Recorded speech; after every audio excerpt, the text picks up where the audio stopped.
Good evening, listeners and our viewers, wherever in the world you are. Welcome. It's Thursday, it's 8 o'clock.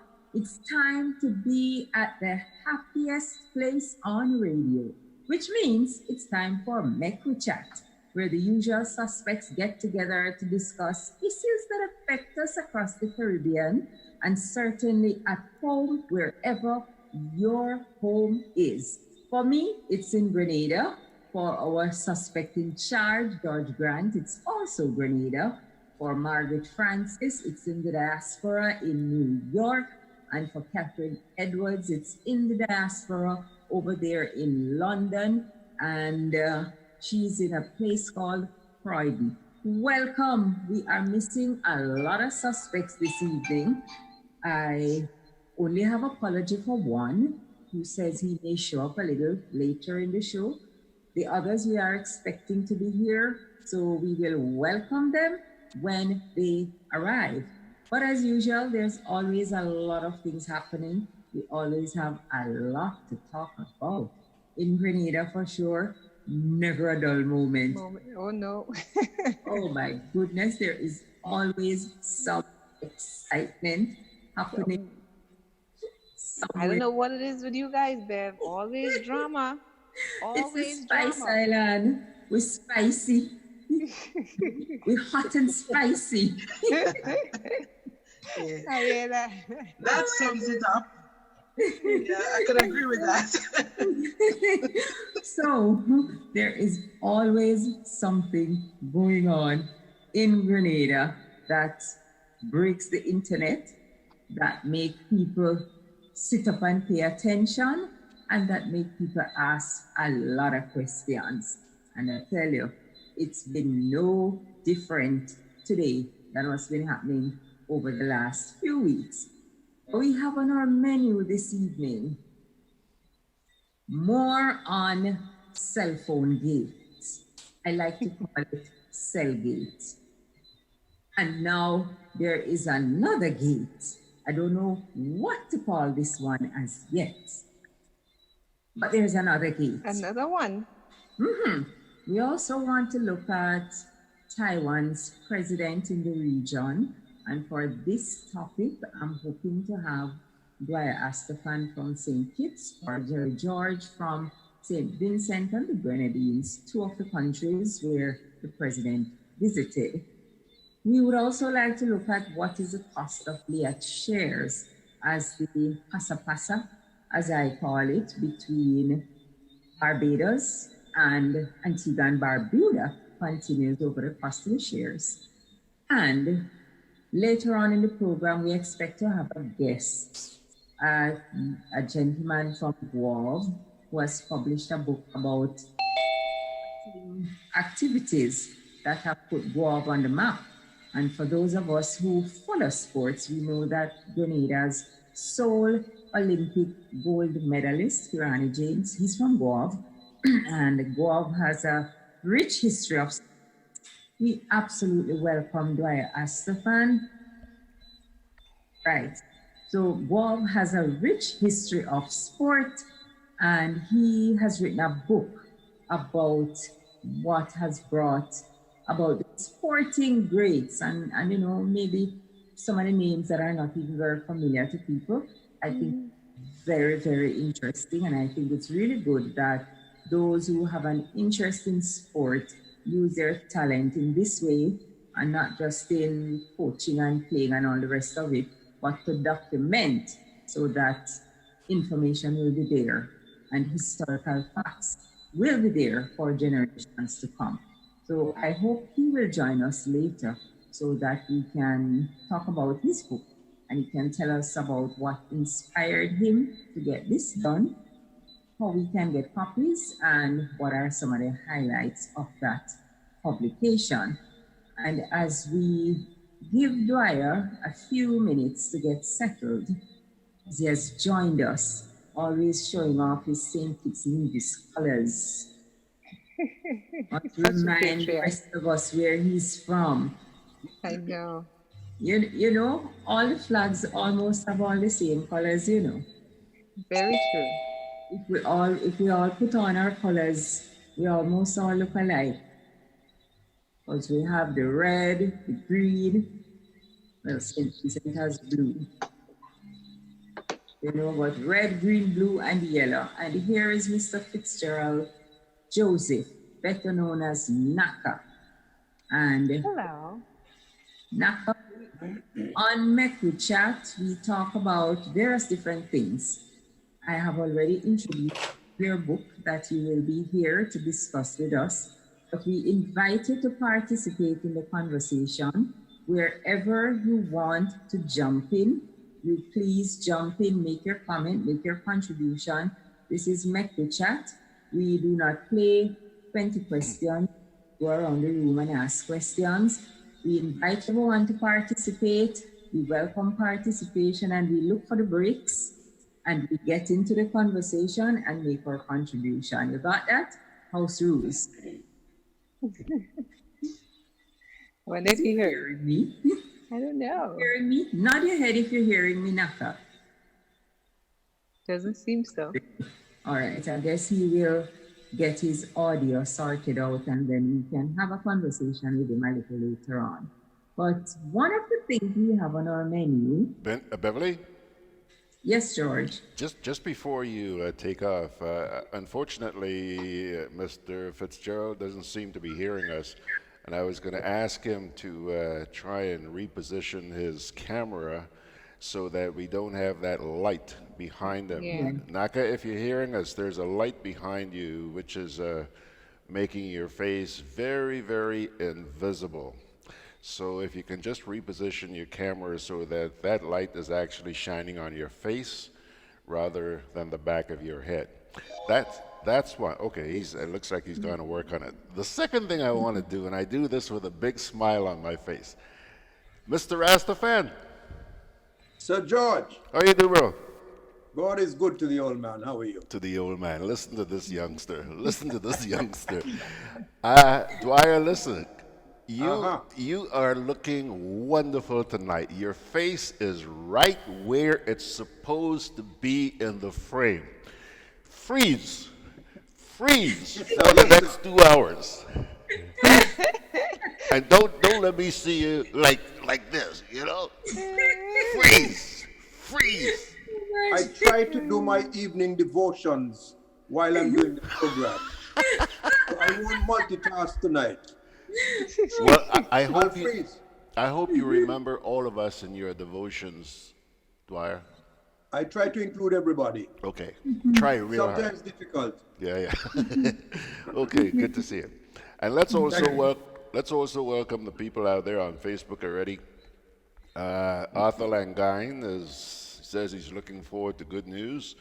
Fitzroy is watching from Brooklyn, and Arthur also says you had a very informative show this morning. All the best. Keep it up. So I guess the rest of the mob will be here momentarily. Take it away, Bev. Yes, George. And one of the topics that we have on the menu, which I do not intend for us to spend a lot of time on, is the visit of the Taiwanese president to the region. And I wanted Dwyer or Jerry, but since Jerry is not here, Dwyer is here, to speak to us about the significance of this visit. Because for those who may not be aware, Taiwan is a tiny country somewhere in Asia, close to China, that is fighting to be recognized as a nation in its own right. Very few countries recognize Taiwan as a country. St. Kitts and Nevis is one of the few countries that do, and they had a visit this week. So how significant was that visit, Dwyer? Well, I think for both countries significant. We have a lot to learn from Taiwan. I think Taiwan is about maybe half the size of Cuba, maybe a little more than that. It is a giant in terms of its performance as a country. Remember I told you the size, eh? And remember, we refer sometimes to the Asian tigers. Singapore is the size of St. Lucia. Taiwan is smaller than Cuba. And Taiwan, through productivity and pride, not false pride, but pride, through a sense of patriotism, not bigotry, but patriotism, and through strength of will. Remember who's breathing down their necks has managed not just to survive, but to do very well for itself. And it does very well by us, the few countries in the Caribbean who still recognize Taiwan. And sometimes one wonders if those who were quick to run to China were not maybe a little bit too hasty, because when you become part of a large pack, you don't get as much attention as before. I don't know what's happening. And I don't think that Taiwan has the imperialistic ambitions that China has. So if Taiwan is doing a project, say in St. Kitts and Nevis, it is more than likely a project to assist in the development of the country. The Taiwanese business people do not come in here as a matter of course and try to take up the economic space. What they try to do is help us to build it and build our capacity, economic and social. And whatever they do in here, privately, they do not bring in swarms of people from their country to work. So those are a couple of things that we find very inspiring and helpful. And we have a mutually strong and loyal arrangement. We have had, going back to our early days of independence. So the Taiwanese president, and I must say, a very gracious woman, an accomplished woman, very strong person, spent almost, I think she came on Saturday last and left on Tuesday, I think. She spent quite a few days in St. Kitts and Nevis, and she was involved in a lot of activities. So it's a recognition by the people of Taiwan of a little country like St. Kitts and Nevis, and a little country like St. Vincent and the Grenadines.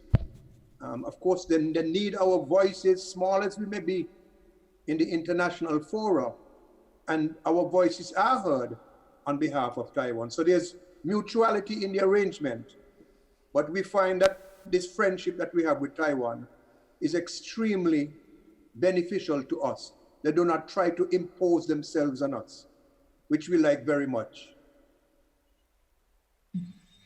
That is something which is quite significant, because for the countries that, that you say, the countries that have chosen to break ranks with Taiwan and embrace China. And this is another thing, because of the situation between China and Taiwan, you cannot be a diplomatic friend of both. You have to choose one or the other. Most choose China for obvious reasons. I would say it's a huge economic, it's a huge trading powerhouse, and it does command a certain presence on the international scene. And countries, possibly like here in Grenada and others in the Eastern Caribbean, that switch allegiance, maybe think that this is a faster train to ride when you want to get to a certain place.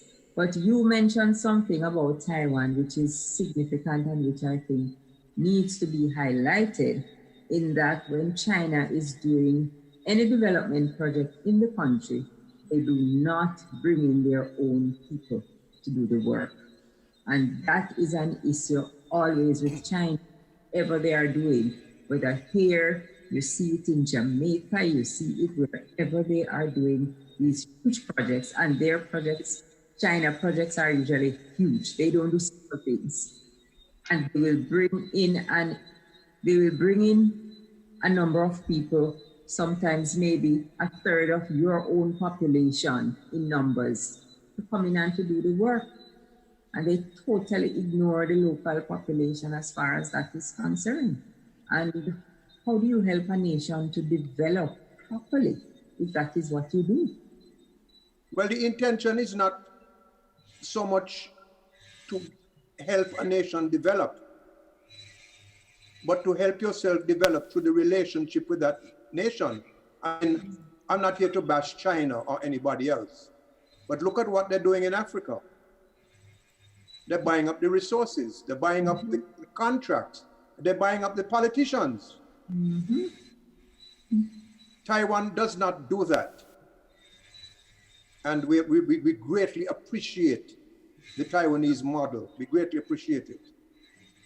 And may it last for very long. That is what you do. Yes. That's right. I agree with Dwyer on that one. In terms of the approaches to, two different people. And the Chinese approach is not about our development at all. It's about China's interest. All how you take it. I mean, and yes, I know every single superpower, it's about their interest. It's never about you. But at the same time, we need to be smart when we get into these arrangements with these people. And unfortunately, we're not. So therein lies the problem. Definitely. And if we truly want to grow and develop, like a Singapore, like a Taiwan, these are the countries that we should be, going to bed with, learning from them, implementing some of their strategies, because we like to go and take things wholesale from other places and just come and try to implement without figuring out how it's going to work. But we should be learning strategies from countries and applying these strategies to help to grow our country from the ground up. You have to grow from the roots. There is nothing which grows except it's from the roots. Let me apologize for being late. I had a few matters. Apologies not accepted. He got his voice Welcome, back. Archie. Happy. Better to be late than never. Apologies are not meant to be accepted. They're just offered. Accepted fully. But I have only one observation. I mean, and I think all the comments I've heard from all of you so far, following what I heard from Dwyer, actually seem headed in that same direction. The persons with whom we establish relations and the reasons for which we establish the relations says a hell of a lot more about ourselves than about the other party. True that. And so it seems to me that if we are unclear as to the reason for shifting, as in the case of Dominique and several of the other islands, who did it more for show than for substance, in my view, then we end up taking what we get. And it's because I think that even now, after how many years of the relationship, we still do not have a very clear statement of a national objective, a national plan, a national strategy, which would guide the discussion with China or anybody else. So we just go to the table almost with a blank sheet of paper and we fill it in. Depends on what the person on the other side of the table offers. So it says a lot about the leadership, and I think, Dwyer, you mentioned that, about the leadership element of our region, that we often do things without being crystal clear as to the reasons for, and that is actually by design, because generally the reasons why so many of our leaders do things is for their own personal gain and not for the generalized benefit of the population. We've seen that become the case with China. We saw it become the case with Japan. And that a lot of the relations that were established with Japan in the context of the International Whaling Commission and other issues and so forth and so on, had to do with the personal gain that was able to be accrued by the leadership and their cronies, and very little to do with, sustainable and sensible development contributions to the local economy. So, yeah, we say We speak loudly to the world about who we are and what we're thinking when we make those kinds of decisions. And often because we don't make them thoughtfully.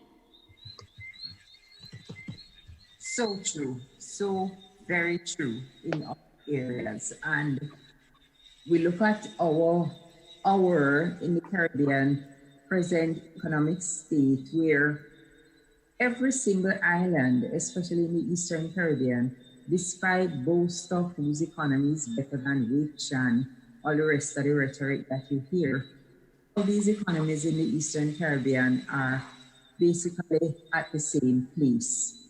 They look at the unemployment, it's relatively the same.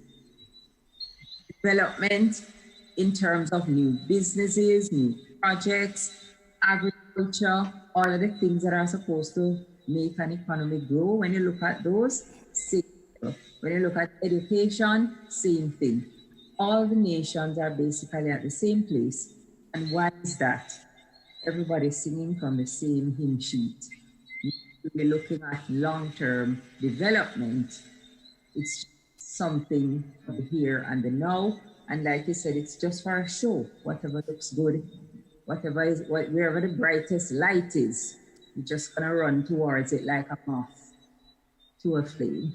Beverly, might I say something? Yes, Dwyer. I don't believe that long-term development is possible on an insular basis. I think we have to get serious and we have to humble ourselves and understand that long-term development must be a regional process. Because in a lot of instances, we compete against each other in areas where we should be complementing, complement with an E, complementing and augmenting each other so that we can become a larger unit on the world stage. St. Kitts and Nevis is not going to become a little smaller version of Singapore, nor is Dominica or Grenada, St. Vincent, wherever. On its own, it's not going to happen. If you see the economy of Grenada rockets off tomorrow at 11 or 12% GDP growth for the next 5 to 10 years, you could bet your life you have been recolonized by somebody else who's using you as a staging area for their expansion ambitions. It cannot happen insularly. And this is one of the things, Atherton speaks to this from time to time. Yeah, it can't be insular. Absolutely true. Absolutely true. And actually, it's one of the points I was hoping to get to, because it's become a very, very critical issue that I'm not hearing any of our countries really address frontally. It's as if there's an elephant in the room, and because if we don't pay attention to it, it will go away. And I speak frankly, your strategy, the issue of water. The issue of our drinking water in the Caribbean. We are running out of water. We think that desalination is a solution. It's not. Desalination, after 11 solid years of consumption of desalinated water, our people will begin to lose their vital organs. That's a hard fact already documented by the World Health Organization.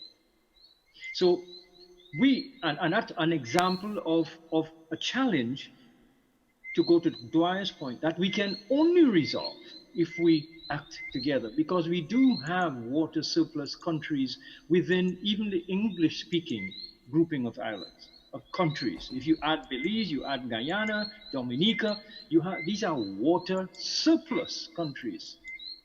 So it means that if we acted together, if we integrated our needs against the balanced use and sensible use and disposition of our resources, we would have solutions that would actually not only be working for us, but would send a really clear message to the rest of the world community that yes, working together does make sense. And water is just one. If you look at our food import bills, we are living off of other people's food production. That's correct. And so, which means we have become a highly vulnerable, region.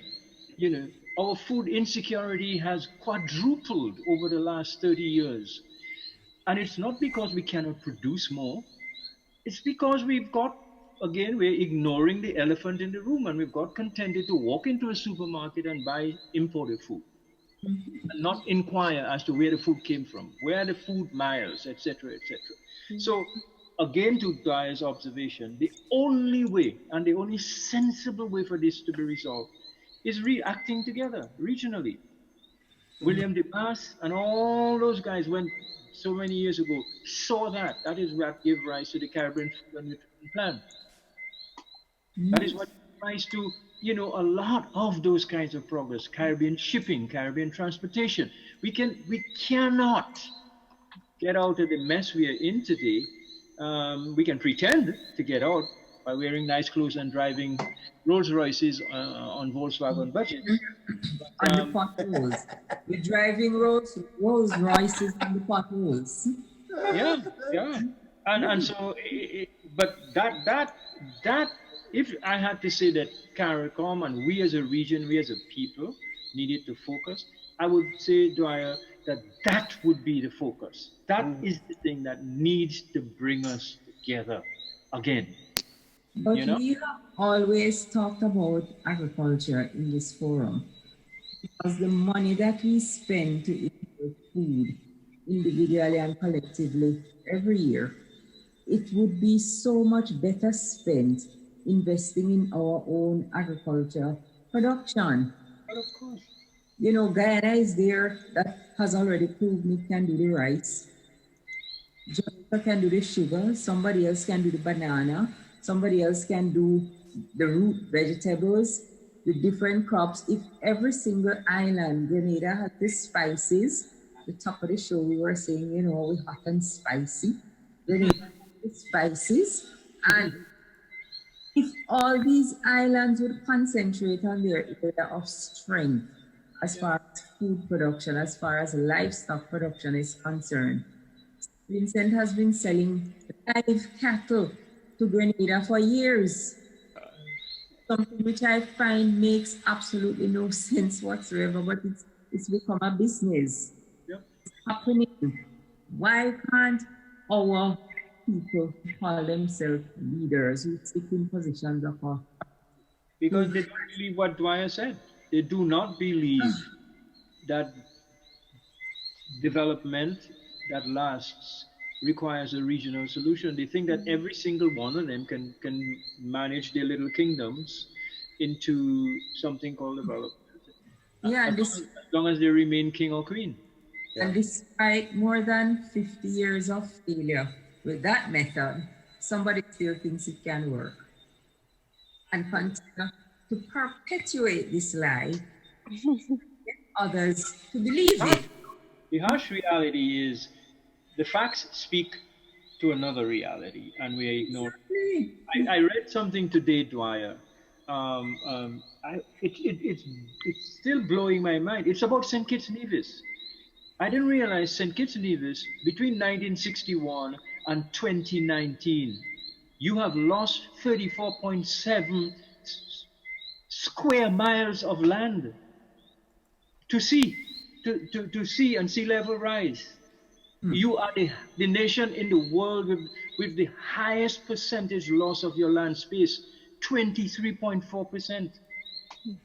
I didn't know that. Wow. You top the list, and that is the Caribbean, and all the rest of us with our coastal waters, zones exposed that way, are not too far behind you. And who's doing anything about it? Yeah, I will. I just got it from a colleague. I will send it out. Yeah. Yeah, absolutely. St. Kitts and Nevis leading the world in the rate of loss of your national land space. And then I read on Caribbean News, Somebody in St. Kitts now is busy trying to sell off your land to foreigners, but you hardly have any land. What are you selling? You're going to make me cry, Afi. Stop that. Talk about something else. Oh, God. And here's the deal, you see. Sorry, go ahead, Beverly. Sorry. Let me rescue you, Dwyer. It's time to take a break. Oh boy. Mr. Watts, wait. Why are you removing my sign? Sorry, Larry, but you can't put the sign on an electricity pole. That is an accident waiting to happen. Mr. Watts, man, I just finished this new house. I need to put up a sign so that people would know that the apartment is for rent. Why can't I put my sign on the pole? Larry, you should know better. Think about it. Nails, staples, glue, and signs make it difficult for linesmen to quickly and safely climb poles, and it can delay their response time when there is an emergency. These objects can prevent linesmen responding as quickly as they should in an emergency. You know, I've never thought about those things. But you're absolutely right. On top of that, Larry, your sign was covering the pole identification number. What if someone needed to report a fault? The pole number tells GRENLEC exactly where the problem is and allows them to respond faster. Whoa, I really didn't consider all these things, you know. Come, let me help you take this down. Remember, be safe, be smart. No more signs, banners, or posters on electricity poles. GRENLEC, energizing our Grenada. Studying too hard about back-to-school expenses? Co-op Bank is making back to school as easy as 1, 2, 3. Enjoy competitive interest rates, affordable monthly payments, speedy decisions on applications. Come in and apply today. Welcome home.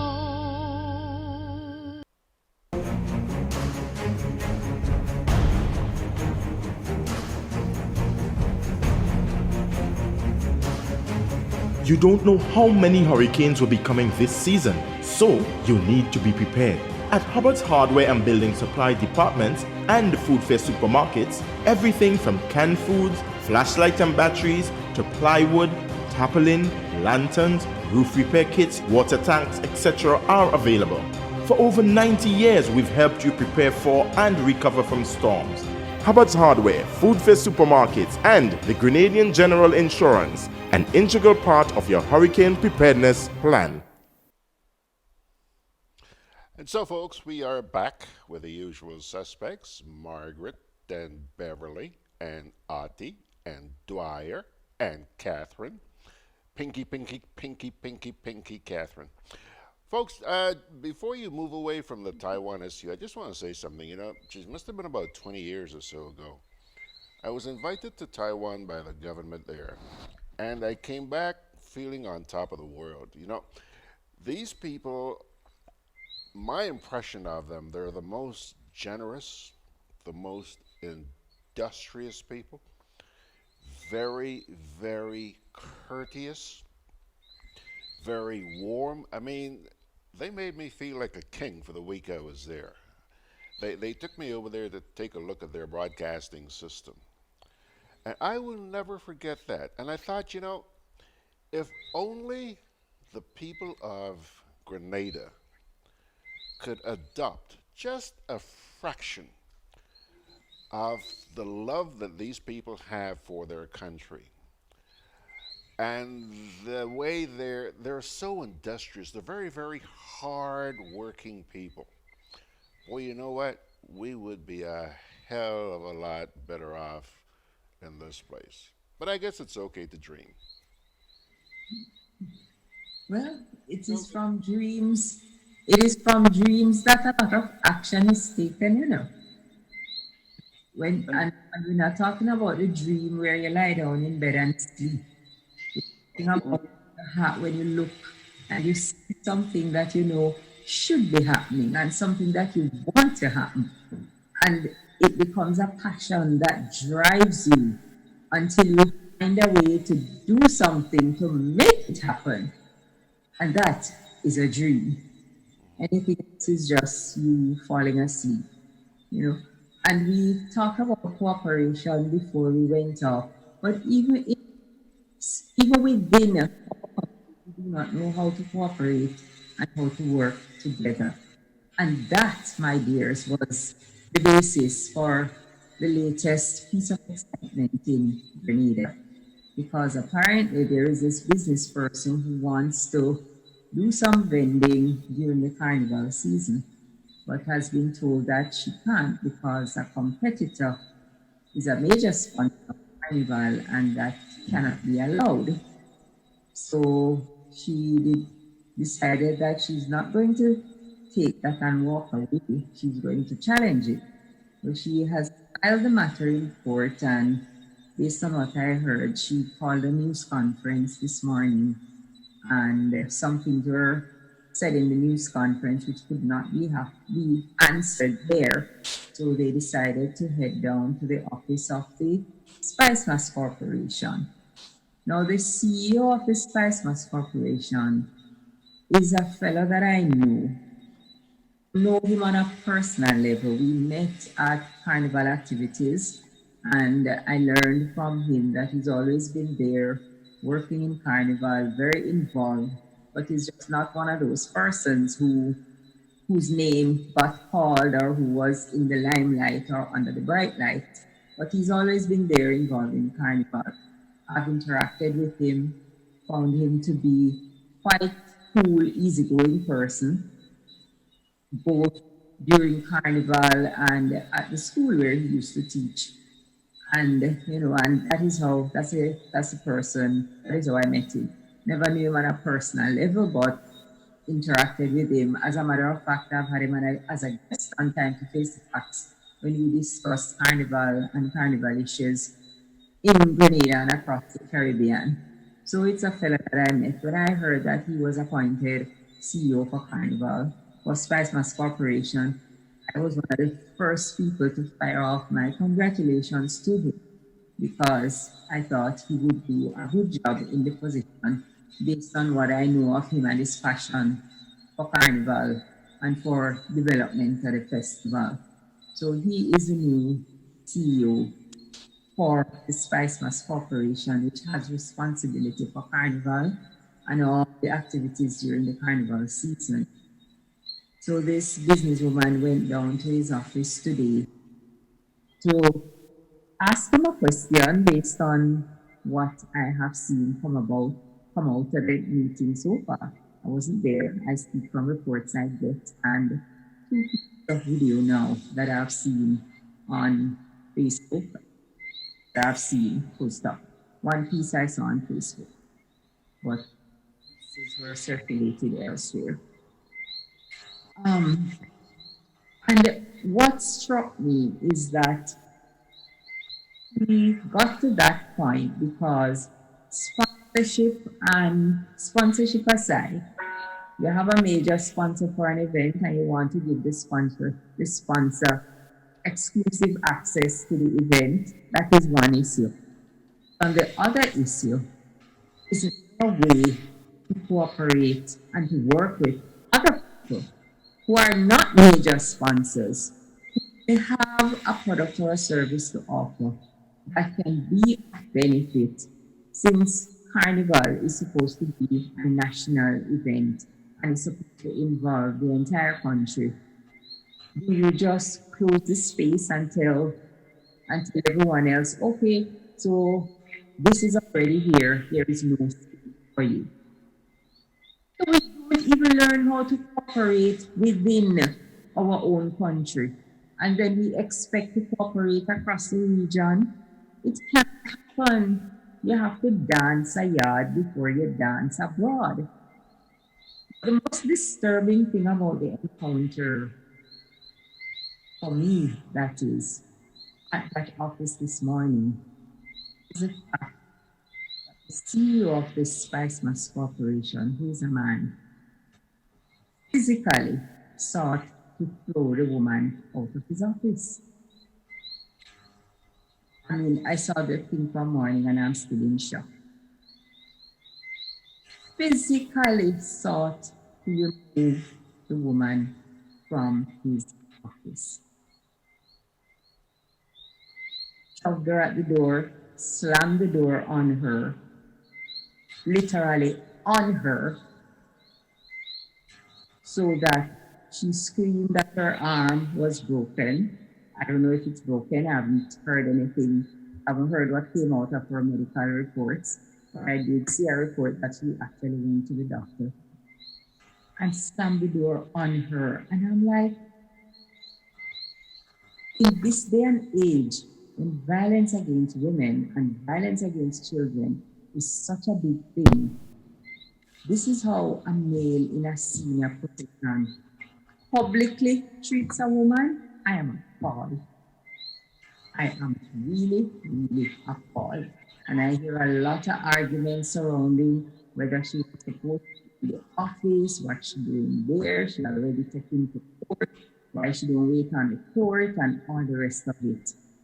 All those arguments probably have their place, but the issue for me is the fact that he got up from his desk, shoved the woman, slammed the door on her. She fell to the ground. Publicly! You're a senior person. I mean, not that it would be accepted from anybody at any level, but when you command a certain position, you are supposed to command a certain amount of respect as well. You do not go behaving like that, shoving women and slamming door on them in public, nor in private, nor anywhere at all. I am still in shock. And all of that stems from what we have been talking about. We do not know how to work together. We do not know how to cooperate. So we turn at war against each other, and physically, mentally, emotionally, unnecessarily hurting people, creating division, creating enemies, when there are so much better ways that we can build our countries and move forward. Or is it just love excitement? Well, maybe that too. No, it's this. I don't know. I'm deeper. It's much deeper. And again, it's another elephant in the room. I'm afraid. I mean, we have watched the abuse of our women and children, girls and boy children. There was an extraordinary report commissioned in 2011, which came out, which documented in 6 of the Eastern Caribbean islands the state of the abuse of women and children. It was handed over to all the governments. The understanding was for action to be taken. I get to a point where there could be a coordinated response, going it back to Dwyer's original observation, a sub-regional response on this issue of the abuse of children and the abuse of women in our societies. Nothing happened. Those reports were never, ever released to our respective publics. We got a hold of it here when somebody was leaving the public service and couldn't go home without kind of easing her conscience and finding a way to leak it out years later, you know. But when we are in a world, people, where you have a president of one of the richest country in the world reveling publicly in the fact that he grabs women by their reproductive organs. Just thinking about that. Come on. We have situations in our own tiny little islands. You know, none of us are saints, but we have situations where people in public office have been engaged in one case. A leader of the chair of cabinet having an affair with another member of cabinet who was a married person, causing the breakup of that marriage. And that person remains in office today, and that lady remains in the cabinet up until today. Are we serious? But look at the Prime Minister of St. Vincent has been consistently accused of abuse. Yeah. Mm-hmm. But the point is, what has been the payback? What has been the pushback? What has been has been the cost to them? But I think you have people at every level who seek to excuse that kind of behavior, you know. They defend it and not just excuse it, you know, they defend it. Oh, the man was out of place. She had no right to be there. This, that. Yeah, yeah. Men and women both excuse it. Yes. So we need to dig deeper into what is left of what we used to call the Caribbean character, the Caribbean person, the Caribbean mind. Is there such a thing? Or have we become so contaminated and unraveled that we no longer have an identity, so that it doesn't really matter? No, I remember, maybe not even in my generation, maybe the generation before, if you have a brother, nobody dare to try to fool around you, you know, because big brother or smaller brother coming for you, you know. Do not touch a girl child. As a matter of fact, even Miss Lou, Jamaica's famous poet and cultural icon, Miss Lou wrote a poem of Call Me Brother for Me. Yeah. Yeah. Because once upon a time, men defended women. Yeah. Others defended their daughters and their brothers defended their sisters. You do not dare. But no, so because of the natural breakdown in society and the weakening of our morals and the erosion of the glue that held the society together, it is now the norm to beat up the women anywhere. Now, the question I wanted to ask Artie, was there a time in the Caribbean when we had this unity and respect and treating each other in a civilized manner? Was there a time when we had that? I remember. What was the era? Yes. As a whole, the whole region, yeah? Yes. Wow. Yes, I remember that. I'm 73 years old and I'm old enough to remember it. Absolutely. I remember when women were treated with deference. People got up and gave women seats. People. Yes. Yeah, that's true. I don't remember that. That's what I'm thinking. Yeah. Entered the door first and held the door for women. It was so-called old time, but that is how it was. I certainly remember that. Guys, That's true. Yeah. I'm a little bit concerned that perhaps we're not hearing all of the story, eh? That's what I'm thinking. This afternoon, I was downtown and I spoke with a lawyer, Anselm Cloud. That piece is going to be played on tomorrow morning's edition of Good Day Grenada. And Anselm was telling me that apparently Spice Mass, they don't have a leg to stand on when it comes to trying to prohibit a vendor. I don't remember the legal term. You may know, Dwyer, but he was saying that you cannot stop people from vending their goods, okay? So that is an issue. There was a lot of talk on social media, I mean a lot, about this incident. There's also a video of the incident, which I saw. And if you go, don't take my word for it, so go read for yourselves the comments and the questions that were being asked.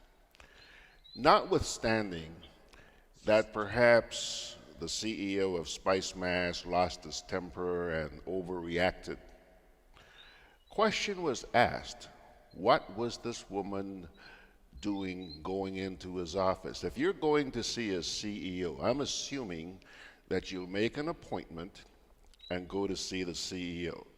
If I'm sitting in this chair and I see somebody coming in here with a cadre, not one or two, a cadre of reporters,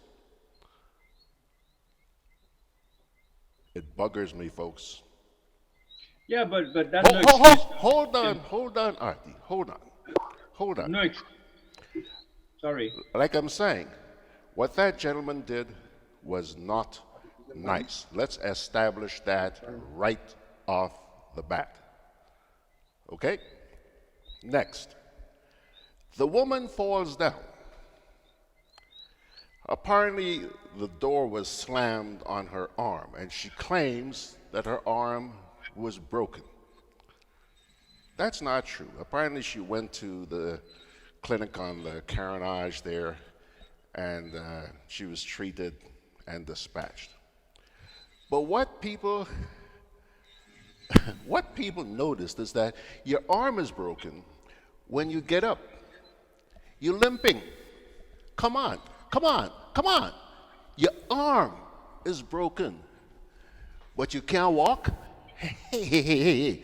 Wait a minute. No, Well, that, George, but I'm not buying that because, yes, she may have felt pain in her arm, but depending on how she fell also, it could affect her as well. yes. I'm not in her, I'm not, I'm Margaret. not going to take. Margaret, I am just telling you what was seen out there. As I buy it, so I sell it. You can No, I get that. You can interpret that any way you want. Yeah. But you I have know, to ask questions, Margaret. Okay? I agree. I have my own set of questions, but still, to say that, well, she was limping, her arm's hurting her, but she's limping. Yeah. She may have fell in an awkward position that causes Yeah. that to happen, Anyway. I just wanted to provide or present another side of the story because I know that no matter what I say, I could sit here from now until eternity, and if you don't want to buy it, you ain't gonna buy it. But I'm just telling you that when presenting a story, especially like what happened today, we need to present all sides of the story. I hear the media getting their butt pounded on a daily basis for not so doing. And tonight, I think we need to change that. Yes, Athi was saying something. Yeah, I hear what George is saying, but honestly, I consider all of those details a distraction. And unfortunately, that's what we tend to succumb to. My question is, if this guy is a CEO, and that means Chief Executive Officer, it means he's a person of a certain level of standing, maturity, civility, and smarts. You expect a certain level of decorum. I expect that he will be able to turn a situation that looks challenging into an opportunity, and not, in fact, find himself in this unfortunate kind of fracas. And do you have a right to barge into his office? Excuse me? Do you have a right to barge into his office? No, that's not what I'm saying. I'm saying he has a responsibility to behave in a certain way that is above the norm.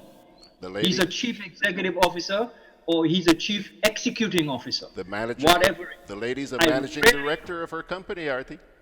Yes, and managing directors has to deal with the unexpected, but you have to deal with it in a way that does not bring the corporation or yourself into disrepute. You have to deal with it that out of a bad situation, you extract something good, some good PR. That's correct. The press was there. Wasn't there something he could have done and said? That's correct. And that's just my view, George. Yeah. That's just my view. I respect that, and that's the reason why right off the bat I said that what the man did was not nice. It was not nice. Okay, that needs to be acknowledged. Okay, and especially since the attorney I spoke to on the street today told me what he did. That perhaps the Spice Mass have overstepped their bounds. Okay. Yeah. So, but let's acknowledge both sides of the fence. There are always three sides. Well, thank you. And I'm sure that a third will emerge before the night is over. It takes two to tango. Here is the third side. As a woman, if I barge into your office, George, and you put your hand on me in that kind of way, you better make sure my hand really break. I ain't broken. Well, let me tell you, Bev, let me tell you, you're in for a fight, girl. My office is my property. And if you come on my property uninvited, you take what you get. And that's Well, George, and that's it. right because yours is a private place. But And that's what I was about to say, Margaret. John, different argument because he is on private premises. No Same rules don't taxpayers- apply. No taxpayer ain't paying your rent. Let me ask you, not Artie, Dwyer. Dwyer, you're a lawyer, man. You're sitting there very tight-lipped. We need to hear from you on this. Well, let me tell you, being a lawyer means you should listen Okay? before you open your mouth. Okay? I'm trying to understand the issues here. Yes. I can't deal with this thing in a holistic way because the facts are not sufficient for me to do so. What I can offer is as follows. One, the gentleman's office is his office. Whether it is a private law office or a private business or a corporation's CEO's office,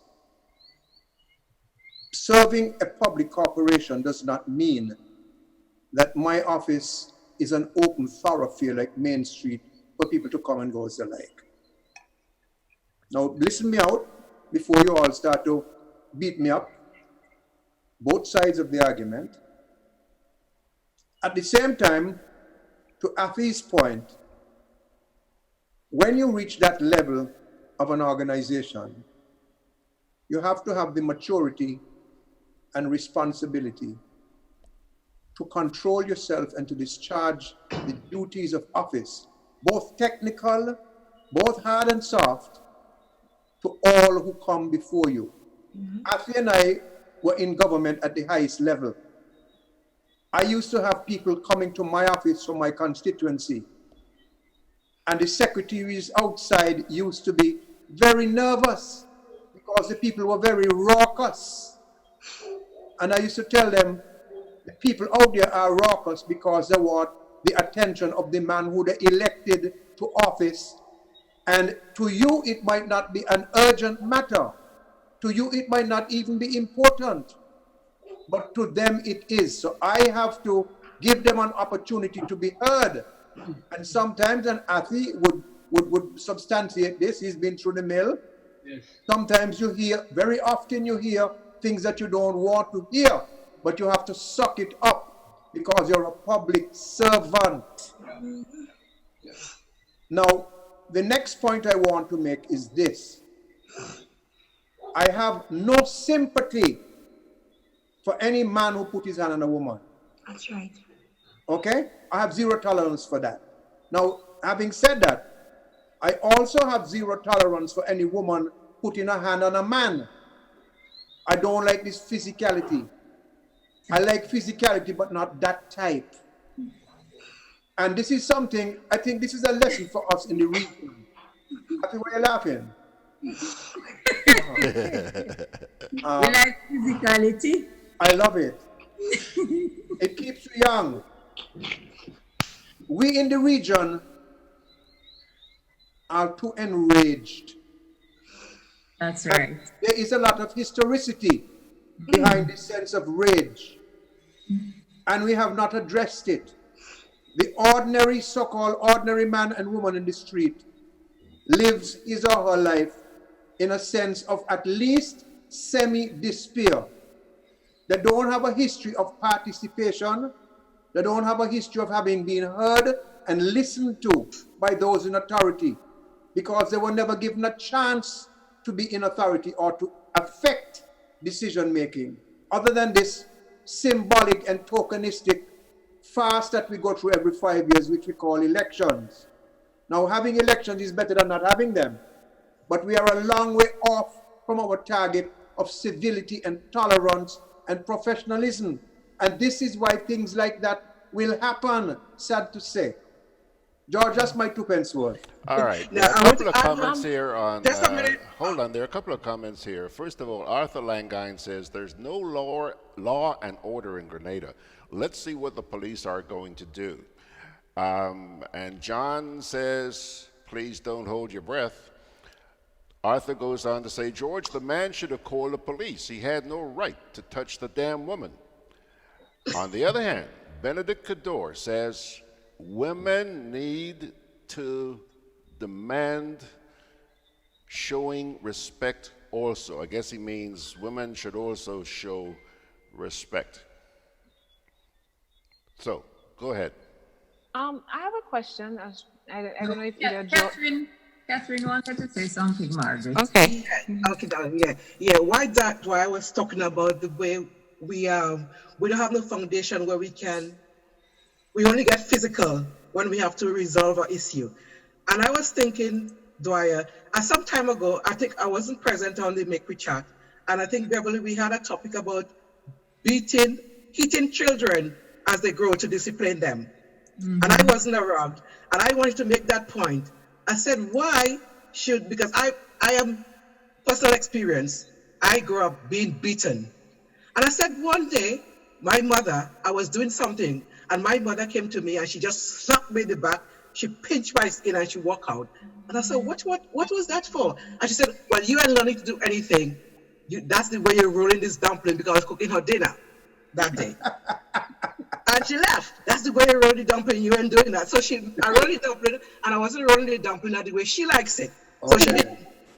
So I turned around and told her, I said, well, why don't you come and teach me how to roll that dumpling instead of hitting me? Yeah. 2 minutes, she came back and she showed me. I said, thank you. Yeah, Listen to me. When we just beat children grow up and we just being beaten and not being spoken to, not being listened to. You don't have the opportunity to express yourself. When we grow up, that's the way we have a conflict. We face a conflict. That's the way we deal with conflict. We get physical because we don't have the training and the discipline of discussing and explaining and listening to each other. And I think this is where it started as a child growing up. And I agree with you, Catherine, because I was never spoken to, only beaten. If you have to speak to them, it's this verbal berating coming from parents more to children, shouting at them, not even speaking to them properly. I grew up with a child and I was dreaming about having someone speak to me. I want to express how I feel. I want to say, yes, this is wrong, this is right. But you never had that opportunity. Never had that opportunity. And when you grow up, you don't know how to resolve issues, only to beat and cuss people.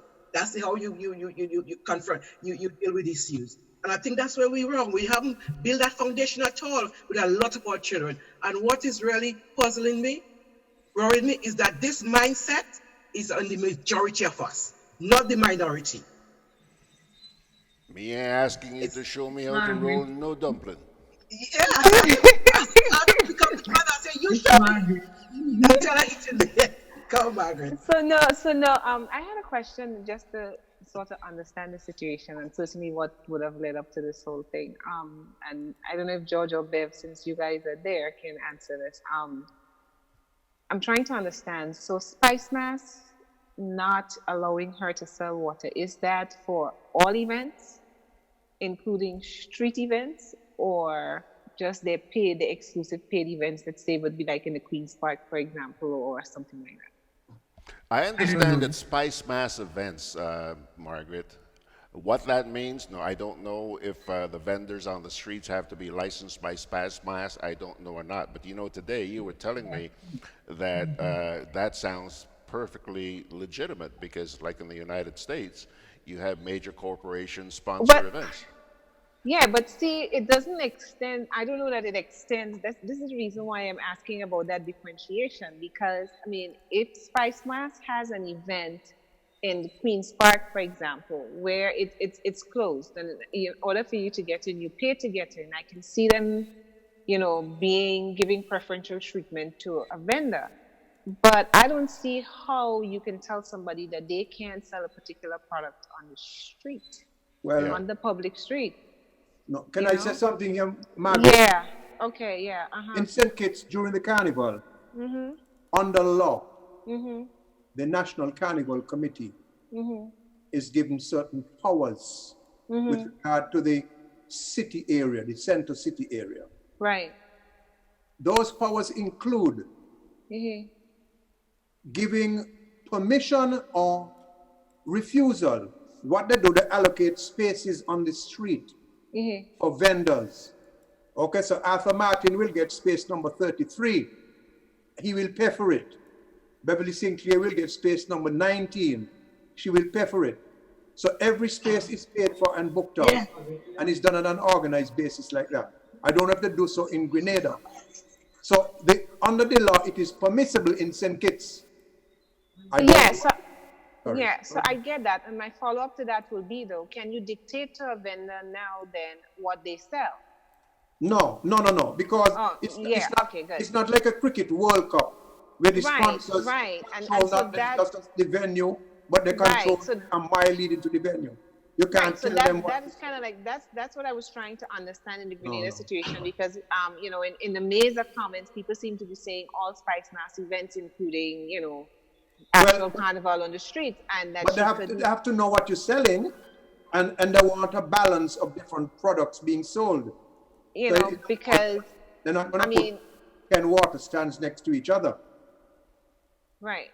So I was kind of that's what I'm trying to understand, because I couldn't see how you can dictate to a vendor which brand they carry. I mean, I can understand that within the Queen's Park, for example, if one water company was an official sponsor, that their product obviously would be given preferential treatment there and not have to compete with somebody else. But I couldn't see how they could enforce that out on the street. So, but the Spice Mass Corporation Act here, SMC a lot of powers during the carnival season, because if you are staging an event within the carnival season, you have to get permission from Spice Mass Corporation to do it. Likewise here. Well, I mean, I've heard some ridiculous things about even if you wanted to have a birthday party in your house, they could dictate that. I mean, seriously? I don't think it goes that far. But if you're having an event... No, actually, one of them had said that some years ago, literally. When they had this big debate going on, somebody on one of those carnival organizing committees some years ago had said that on air. And I mean, I sat here and I was saying, what? No, my house, my birthday party, you telling me I can't have it? The law will not say that. It will probably say public events, commercial events, that sort of thing. That I could hear it, but you can't tell me what to do in my house?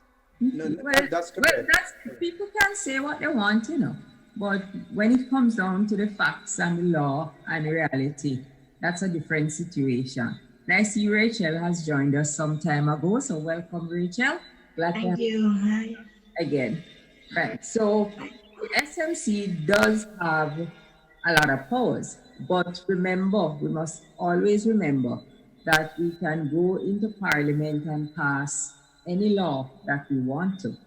But if it violates our constitutional rights, then that law becomes null and void once it's challenged. But I would add this.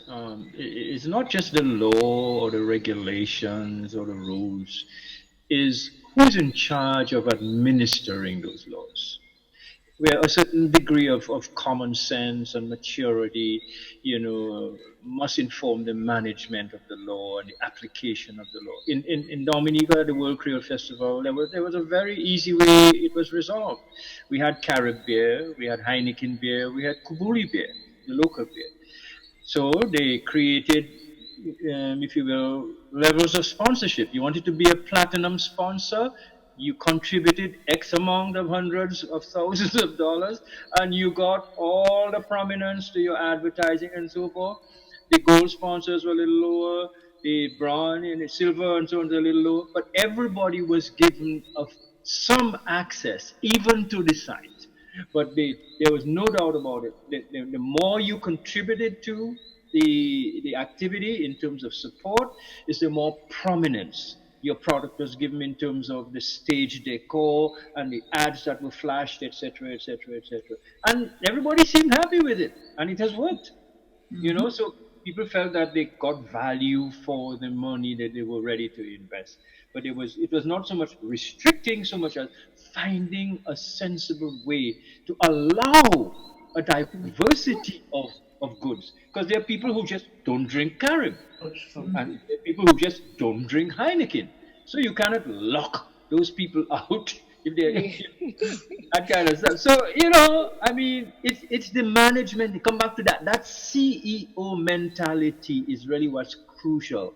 That's what's lacking at the very top, by and large. We have good laws in many cases, but we have not had in place the people who bring a certain sense of balance and wisdom to managing those laws in actual fact. And so it's easy to blame the law. Whatever. And the other thing about this whole situation that saddens me, you know, George did talk about all sides of the story and putting things in perspective. And I don't disagree with that. Put things in perspective, look at the story, weight in the scale. But at the end of the day, violence was perpetuated against a woman. You know, and as a woman, I take it personal. It could be me, you know. I don't think anybody should, Bev, I don't think anybody is saying that you should condone violence. No, I'm not. The thing is, George, nobody says that out loud, but we get so much into paying attention to the other issues that issue, which is the crucial issue, becomes a side show. Bev, you must remember as well, there are women that are violent as well, yeah?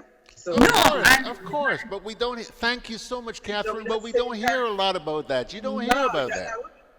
No, you see, this is exactly what I am talking about. Get distracted so easily. Of course, there are men out there who get beat upon as well, and that cannot be condoned either. No.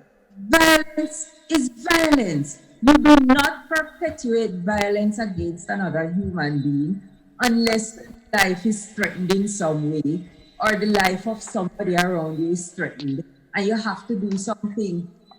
You see, you don't, Catherine spoke about it in a different sense, but you don't have a disagreement or have a problem to solve, and the only thing you can think of doing is hitting somebody and kicking them and beating upon them because there is something that you need to solve. That is not the way to, as a matter of fact, you're only creating more problem. So whether woman on man or man on woman, violence against another person cannot be condoned. Bev, you've opened up quite a Pandora's box there. You know, we don't have the time. But there's violence of all kinds. There's emotional violence, there's social violence, there's mental violence, etc. I mean, and I would argue that what I see passing for social media, what I see being out there, that's violence against women, often by women, but more often managed by men. Yes. You know?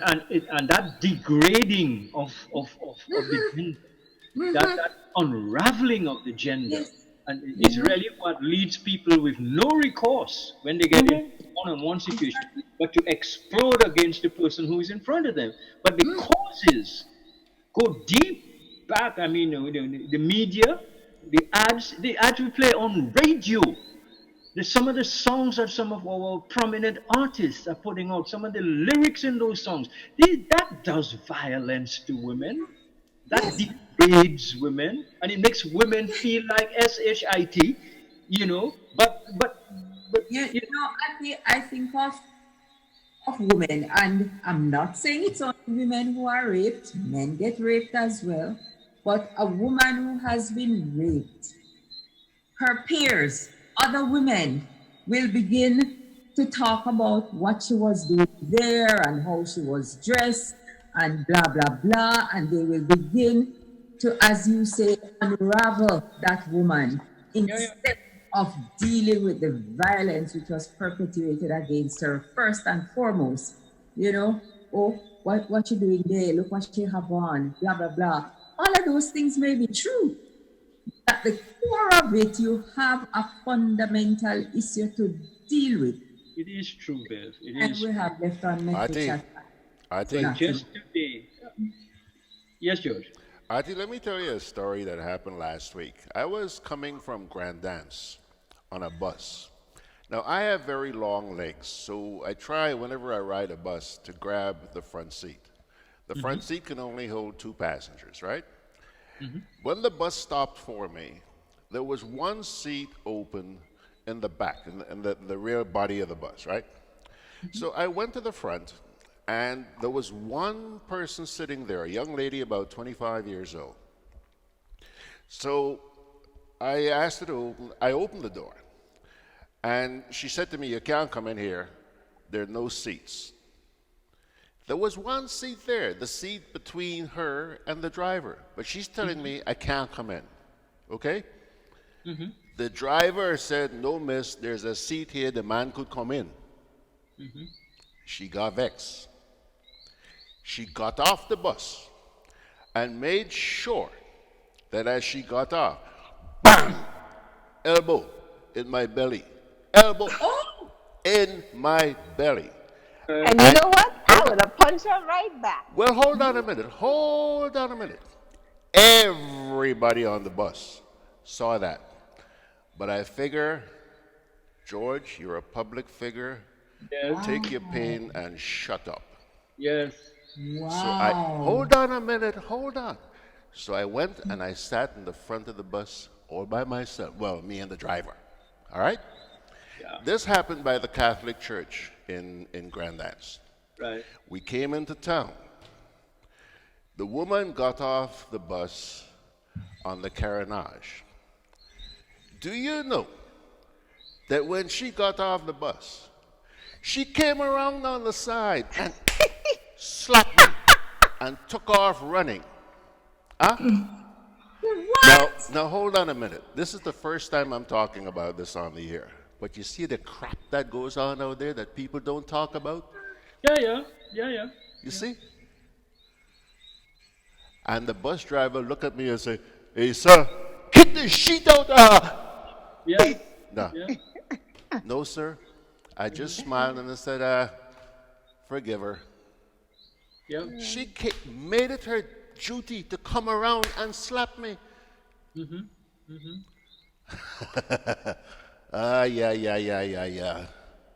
Anyway. By the way, Makes the point. We are a very unsettled, unraveled people, making no excuses for anyone, either the perpetrators or the victims, because it is a broad and deep societal flaw. It's a societal problem. And if we had nuclear weapons at our disposal, the First World War would have started already by a Caribbean person, because it would have finished. Quite volatile. It would have happened. And you look at the riding, how we ride motorcycles and mobilettes, how we drive our cars, etc., etc. Yeah, we are weaponized. We are a weaponized culture now. And you just experienced it. Yeah, George. Could have been something else. You see the difference in your reaction, George? Well, yeah, and you heard what Margaret said. Margaret, what would you have done? I'll punch her back. You'd punch her back? Yeah. No. Sorry. Yeah. Okay, so the Spice Mass Corporation is not George Grant. He reacted differently, but everybody reacts differently. No. And let me tell you something. You know why? Because she attacked your person. The woman hit me, man, right here. Precisely, she attacked your person. She was getting it right back. Yeah. We need to take a break, George. Yeah, we need to take a break. Studying too hard about back-to-school expenses? Co-op Bank is making back to school as easy as 1, 2, 3. Enjoy competitive interest rates, affordable monthly payments, speedy decisions on applications. Come in and apply today.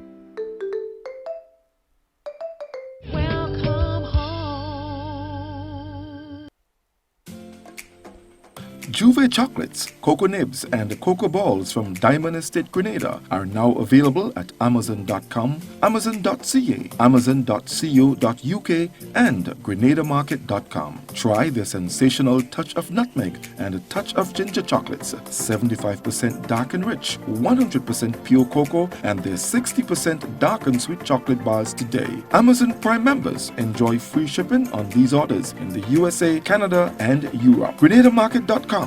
When you can't come to the island, the products of the island will come to you.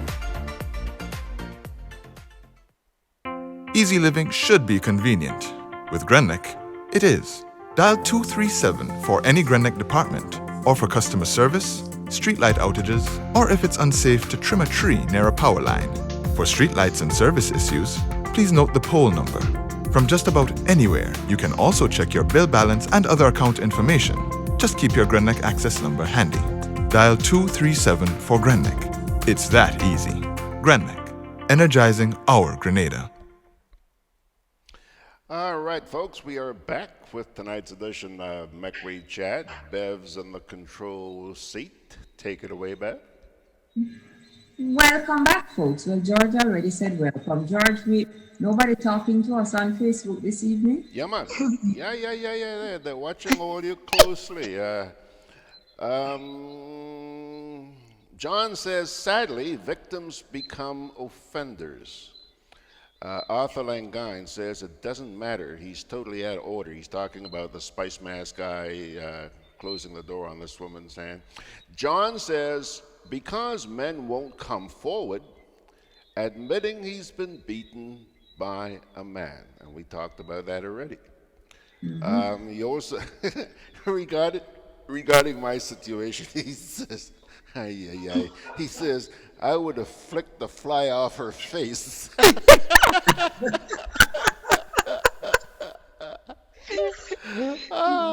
And Arthur says, George did the right thing. Margaret says, yeah, John, you and me on the same page. I draw the line at hitting. Yeah, well.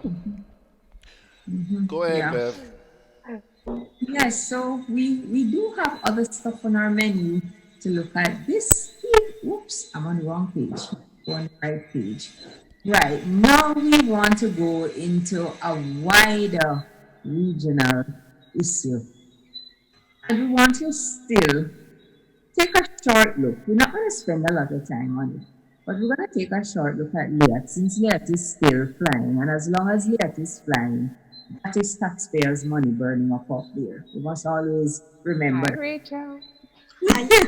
You saw that, Margaret? Margaret, you saw that. What did I miss? Hello, Rachael. Hi, sir. Hey, listen, you want me to send a couple of these for you? These are toothpicks. I can send a couple of these for you. Yeah? Rachel was having a little siesta. That's all. Just go right ahead. What do you want me to make with that? You want me to make something for you with it? I can.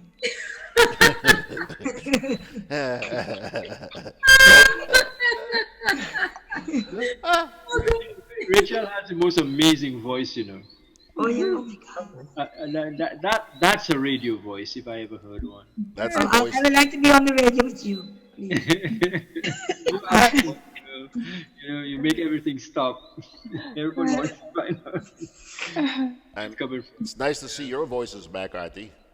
Yeah, nothing that some herbs and cannabis wouldn't resolve. Some herbs and cannabis. And his beard is back. Cannabis tea. Mm-hmm. Ever had cannabis tea? No, sir. Try it. Let me ask you this, because I don't know better. If you drank cannabis tea, do you go bzzz? Nah, maybe the first time. Maybe the very first time, but after that, nah. It's just cool. Okay. All right. All right. Send some cannabis tea for me. Are you legalized yet? No, but I see you guys doing very well there in St. Vincent. You're signing agreements with Canadian companies and all of that. Yeah, you can get it Oh, from. you're in Dominica. Sorry. Yeah, you can get it from Jerry.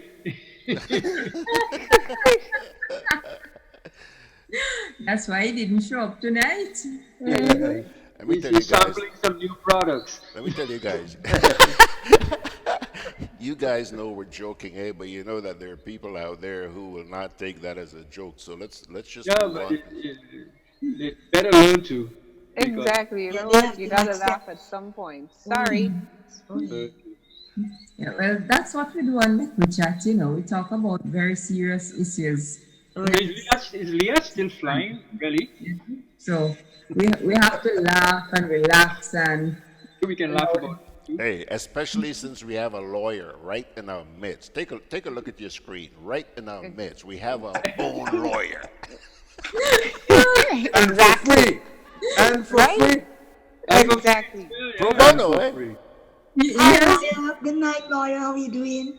Good night, ma'am. Your voice is quite intoxicating. Yes. Oh my Cannabis. Cannabis. I tell you. You sound like a better version of Eartha Kitt. Oh my God. You know who Eartha Kitt was? Yes. Think of it, she does. I met Eartha Kitt in London many years ago. Oh yes. And her voice was quite tantalizing. Yeah. Almost as tantalizing as yours. Oh yeah. Not quite. She had a very unique voice. Is better? Is my voice better? Oh yeah, thank you. I like that. You're very welcome, Rachael. You make me feel happy because sometimes I don't get that. Yeah. Enjoy it, man. Enjoy. I am with the kids. Mm-hmm. Yeah. Okay, right. Thank you. Oh, Beverly, you're trying to get on to LIAT, eh? Keep trying, girl. No, when I like the way you phrase it, trying to get on to LIAT. Yeah. In more ways than one.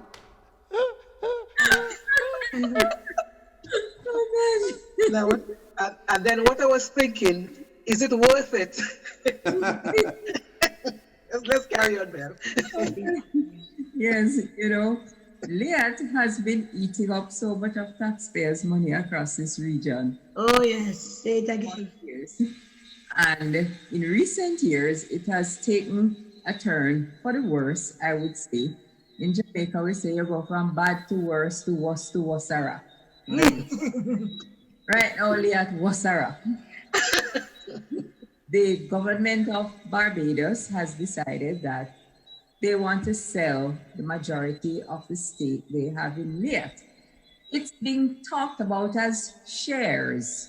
Wow. But you really don't know if it's shares because there's no value to these shares. Grenada recently put in over $1 million, we understand, and said it became a shareholder. But up to now, nobody can say how many shares Grenada bought, where those shares came from, because at the time when Grenada was supposed to become a shareholder, LIAT already had 100% ownership spread across various shareholders. So we don't know who sold shares to Grenada and at what cost. As it may, Barbados is supposed to be selling its stake or its shares to Antigua Barbuda. And talks are now at a stalemate because we understand that Barbados wants $44 million for what it is selling to Antigua. Barbados, by the way, owns 49% of LIAT, and Antigua owns 31%, I believe. Don't quote that figure, but it's somewhere in that region. And if Antigua goes through with its plans, Antigua will own over 70% of LIAT. Certainly will become the top dog in this institution called LIAT. But they can't arrive at an agreement. They can't come to a conclusion. And the major reason they can't is that LIAT shares has no value. They need to get an independent person to come in and properly value the shares, or what they call shares, and then leaders will know exactly what it owns. Next best thing that Antigua can do is say, okay, we'll buy up your share of the debt, because the LIAT debt is spread across the LIAT debt with the CDB, that is, and that's $100 million it had borrowed to refleet.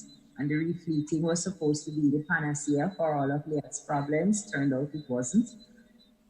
But if Antigua really wants to move, it probably just needs to go and buy Barbados a share of the CDB debt and see if Barbados would agree to that and just call it a day. Because this thing is not really going anywhere.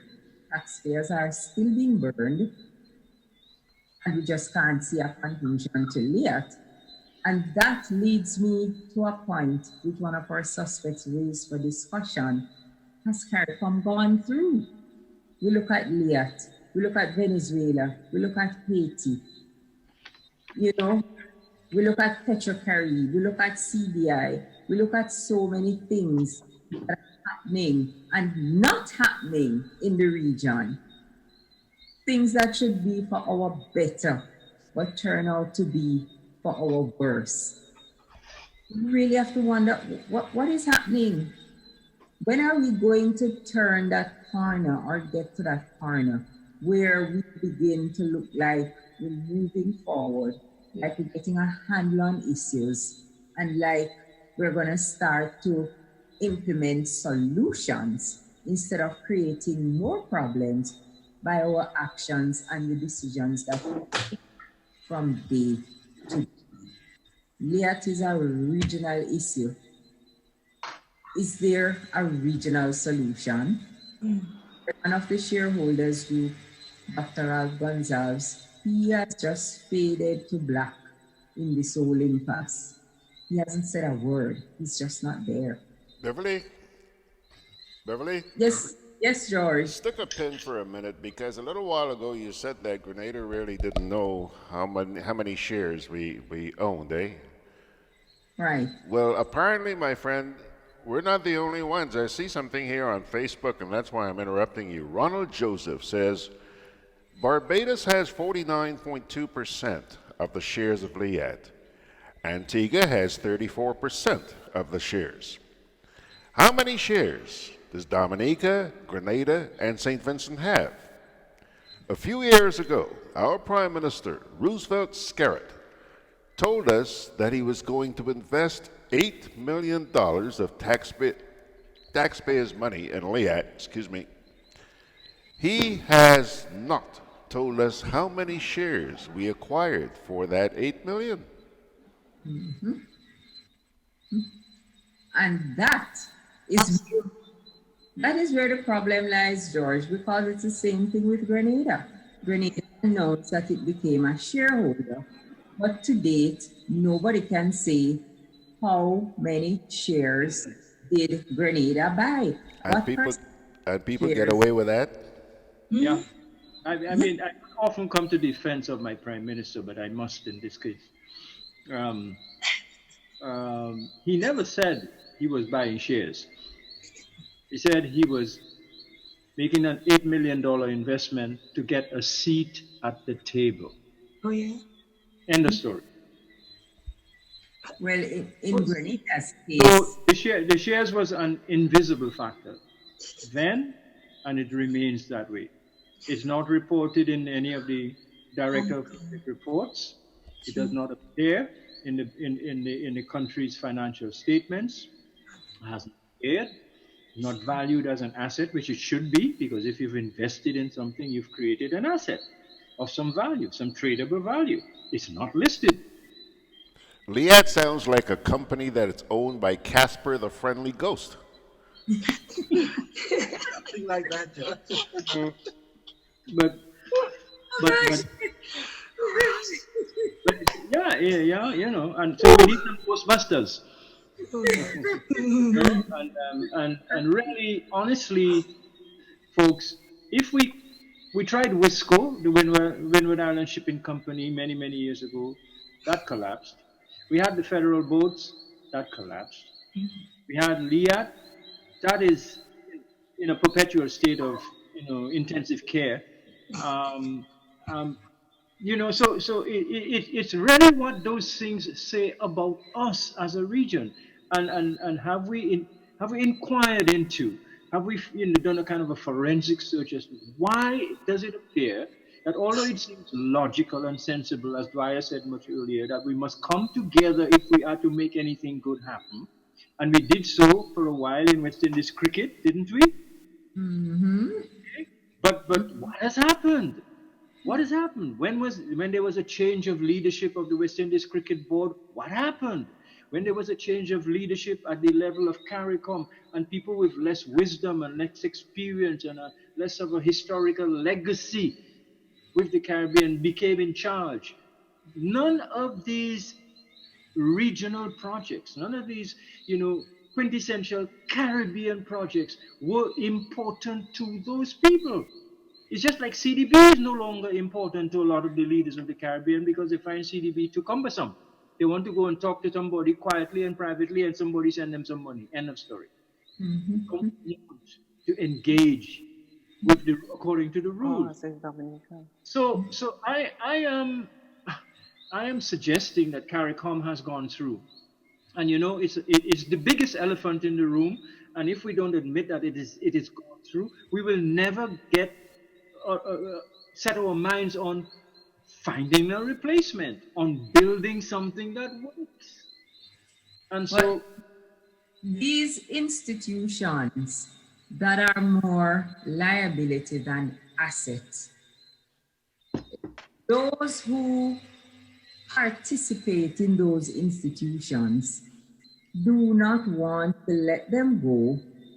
And unfortunately for the rest of us, they are in position of authority where they can keep them going to the detriment of the rest of us until and except we really stand up as a people and say, enough is enough.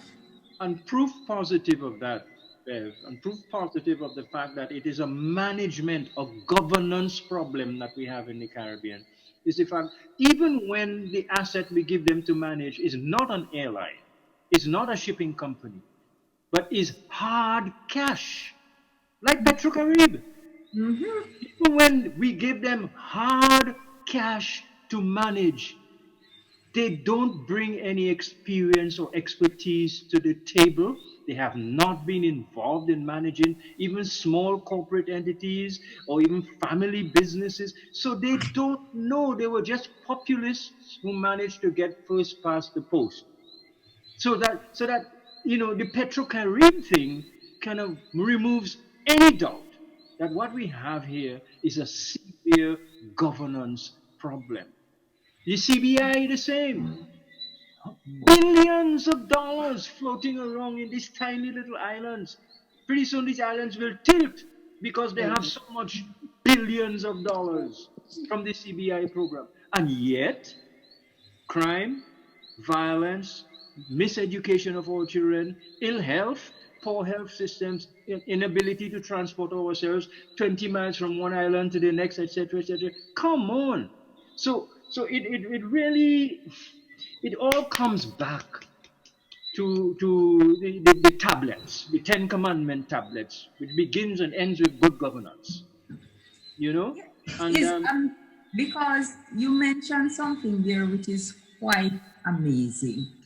When you look at the size of our populations and the size of our countries, and you measure that against the billions of dollars that have flowed through these islands, and you can't see the money reflected anywhere, you have to wonder about the governance and the management of the funds. Where do these funds go? The government of Dominica, like the government of Grenada, like the government in St. Kitts, talk about the billions they earn from the CBI program. And yet still, if some foreign investor doesn't come in to build a hotel, one isn't built because there is no involvement of the local people in using the CBI funds for development. I remember speaking to a gentleman, maybe it was about 3 years ago, who has a farm right here in Grenada, and he told me of his woes in trying to get some funds through the CBI to develop the farm, and was unsuccessful. We get it. Oh, yeah. And yet still, we hear of these billions of dollars under the CBI not going into the consolidated fund, put into some developmental fund. Right now, we have a project ongoing in the south of the island in Grenada, which is said to be funded as a CBI project, you know. But that is one. So all these billions of dollars that's coming into these countries under the CBI, what is it being used for? You said it, hospitals still in shambles, driving Rolls Royce on potholed roads, sports programs still in shambles, education programs, the condition of the schools, the quality of life of people in rural communities is still sad.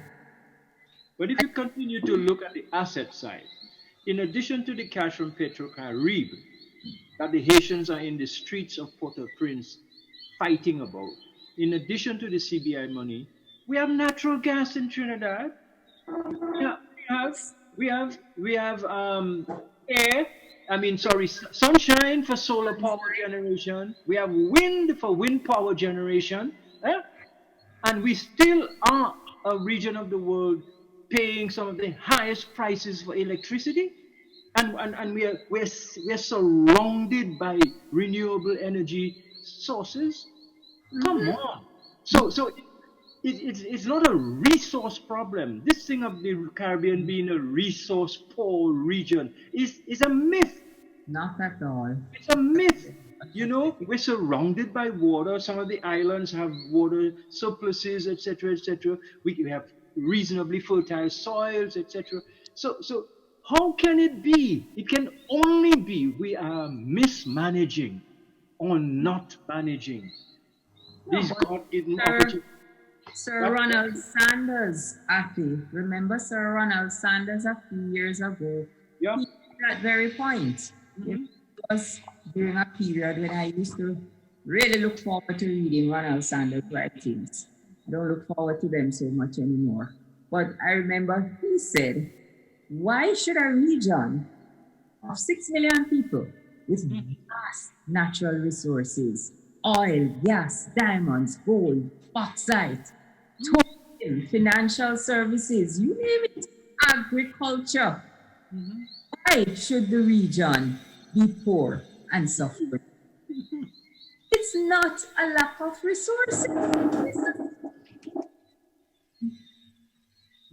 It's a lack of governance and proper management of the resources that we have.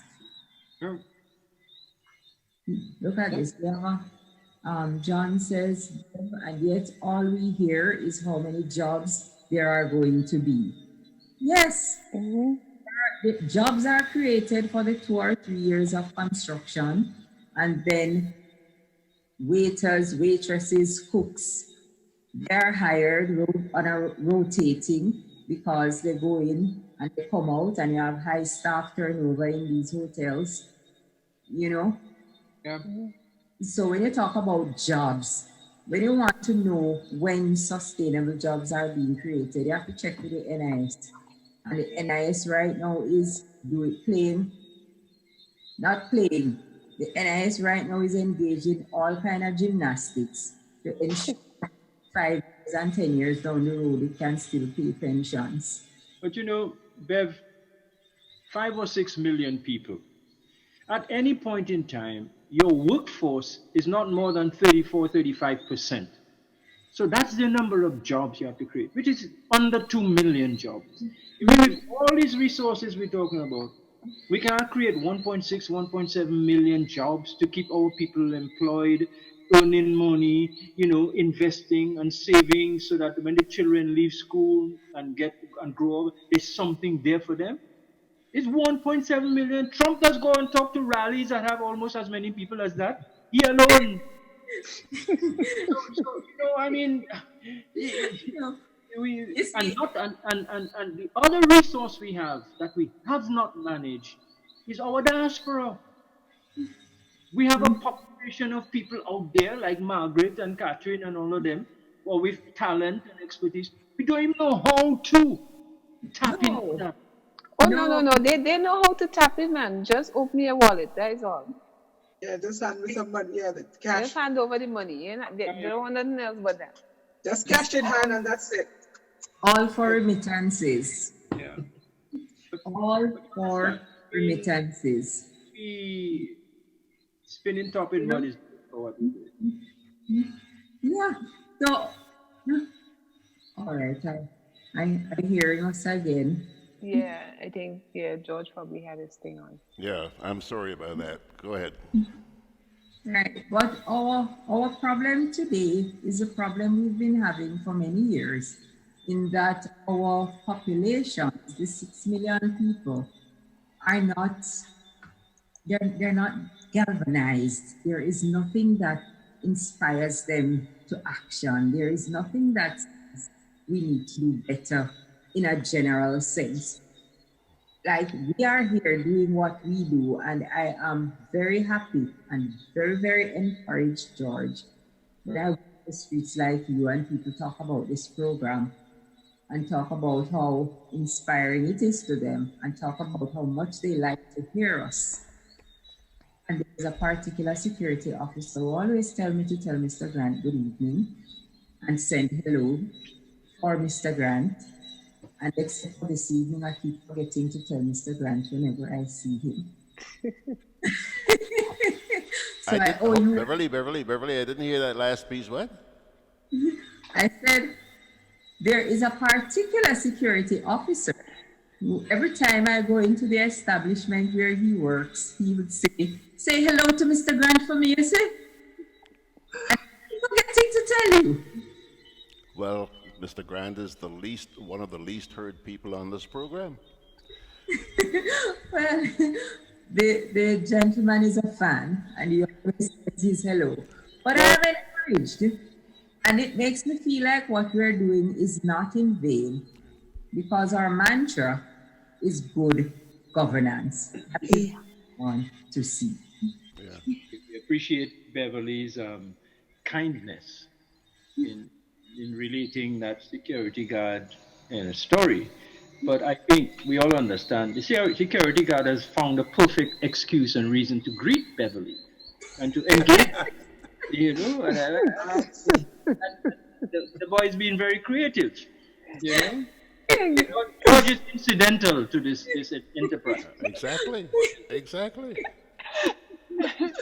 Let's be very clear about that. Here. Beverly. Yes, Dwyer. I think one of the symptoms of the malady that we suffer from is that you have us sitting here tonight and our listeners and viewers, and none of us can refer to any document that tells us the value of a LIAT share. Exactly. It may be the only airline in the world that has that, and let me use this word very carelessly, distinction of nobody knowing the value of a LIAT share. Or perhaps some people do know, because there must be sufficient documentation to work out the calculus as to the value of a share available. But we know the value. It's almost it's $0.8 million. Remember, Barbados wants 44 mil for their 49.2. Dwight, They want how much? They want how much? 44 million. But they also want Antigua to assume the $100 million debt. Well, their portion of it, and they have the larger portion of it. So what's the value, Margaret? But I had just taken it for granted that was just the cost of the shares. No, I don't know. Honestly, I don't know. And I was being facetious when I said 0.8 million. Excuse me, my brain ain't working so good tonight. But we need to know the value of the shares. And we need an intra-regional air service. So we know what we need. We're just not getting what we need. And you know why? And Afi's right. The carpenters who are commissioned to build this Caribbean house of ours are not good carpenters. And we who have hired them are not good employers. And so we need to fix both.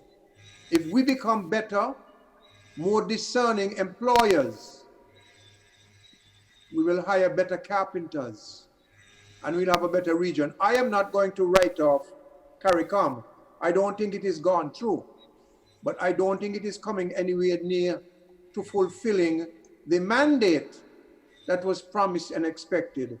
And I don't think it is so much CARICOM's failure, but the failure of leadership, which I think that point was made earlier by more than one of you. So we need an intra-regional air service. We have to ensure that it is a service that operates with fiscal and financial viability and provides good, efficient service. What we have is not working. There has to be another way of doing this. And I would say, let everybody know the value of the shares. Let everybody involved put aside the politics. The employment of people in Antigua is very heavily weighted. I don't want any of my Antiguan brothers or sisters to lose a paycheck. But the last report that I know of, which was a few years ago, indicated that LIAT was overstaffed. And it is if it is overstaffed, it means that it is overstaffed because of politics.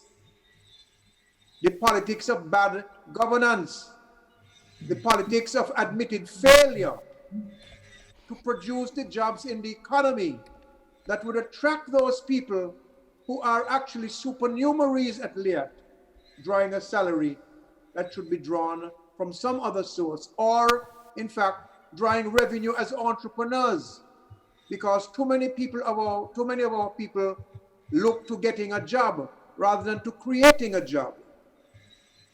And so the malaise in LIAT is, in my view, big as it is, a symbol of a larger regional problem, where politics is spoiling things and we, the electorate, are not sufficiently discerning to make better selections in the political process. And so here we are, all of the institutions, all of them, and some of them who want to buy this and buy that don't even pay their subscriptions to UE. Oh, gosh. You know, this is and Afi's right, you know, and Beverley, you reflected what Afi said.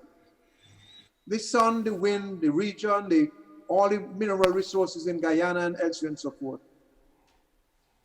We have no excuses to make. The problems of the region can no longer be blamed on the English and the French and the Dutch and the Portuguese. Yes, history must be what it is. But Trinidad and Jamaica have been independent for 50 years. Dominica, Grenada, all of us for a little less. We need to stop playing around, and we need to stop this power game that we're playing, and we need to stop being so damn corrupt. Yes. Yes, and we are winding down to our last few minutes, Dwyer, and everything that you said there bring us back to this point where we need to have people elected into the Houses of Parliament on their own merit. Yes. Parties bring far too many people into the Parliament who have no sense of governance, do not know how to govern, and they do not have to learn, and they don't have to do anything because they are there on a party ticket. Yeah. It worked in 50 years, and it will not work We need to have a system where people are elected to serve, not elected to make a party win. That is not doing anything for our development nationally or regionally. Beverly, may I say something real quick? Sure. I said it to some friends here last week on the radio. We, the people of the Caribbean, also have to understand that we elect people to office. We do not elect them to power. We must have the power and we must retain it. And we must use it sometimes in a very firm and severe manner on our public figures, when and if necessary. So too many people are in office who are looking for power, and too many people have power that they shouldn't have. They can't handle it. And we're giving it to them. Exactly. And that is the trick in the party system. Because you corral a group of people and brainwash these people into thinking that if this party is not in power, you're going to be hungry and your children can't go to school. Imagine that. Eat. That's real. Imagine that. And we talk about what Europe did to us. But we can do it to ourselves. And we're doing it, and we're doing worse to ourselves. Lord, because we're causing division and even hatred among our people against each other. So when we are set against each other because of the color t-shirt that we wear, how can we work together for national development? Not possible. What happened? Bev, yes, Lord. Bev, you raised a very important point there, and it ties in with what not Artie, but Dwyer was saying a little while ago. Dwyer. Yes, sir. Our governments, I think every one of us on this panel has at some time or another been very critical of our governments. Correct? Sorry? I think every one of us has at some point been critical of our government, right? Sure. Yeah, well, yes. But Dwyer, our governments are elected from among us. Yes, sir. So therefore, our governments are reflective of us. Am I right or wrong? You're right. So therefore, you're wrong. please, Artie, tell me where I'm wrong. Because the way we conduct our elections is not representative. The people who have the dollars and the money and control the media, they select themselves. They pre-select themselves by buying. And actually voluntarily and willingly form and create a government. That would require a whole revision of the process of selecting the candidates in the first case. Not a prime minister to come and say, you run in, you run in, here's your package. Yeah. That's the problem. We have contaminated an otherwise fair and free way of getting representative politics to live. We have destroyed that. What we have is not representative of us. I'm sorry. Valid point, Artie, and I thank you for, even though we're out of time, I'm thanking you for bringing that up. That's a very valid point, and that slipped me. George, yes, George, sir. Can you spare me 5 seconds? Please, go ahead. I think where I disagree with you is here. It is reflective of us because we allow it to happen. It may not be in our best interests, but we allow it to happen. That's why I said we elect them to office, not to power. But Dwyer, here's another way to look at it. Maybe Artie has a point, because look, there are people, look at us. There are people out there raising the points that we are raising. In other words, we don't go along with what is being presented to us. So obviously not everybody is in that cabal. Think about that. Yeah. But so Artie has a point. It's just the way we elect these people. Yeah. Yeah, but that's reflective of us, George. We must control the game, not they. Yeah. We elect them to office, not to power. Yeah. That's the problem. And then we bow down to them like they're pharaohs. Yeah. And we're out of time. George, we are out of time, but this discussion is one which will certainly continue on Mek We Chat when we, the usual suspects, and our unusual suspects, and our guest suspects gather here to discuss issues of national and regional significance. Yes. Thanks everyone, and have a great night, a wonderful weekend, and God's willing, we'll be right back here next week Thursday. Okay.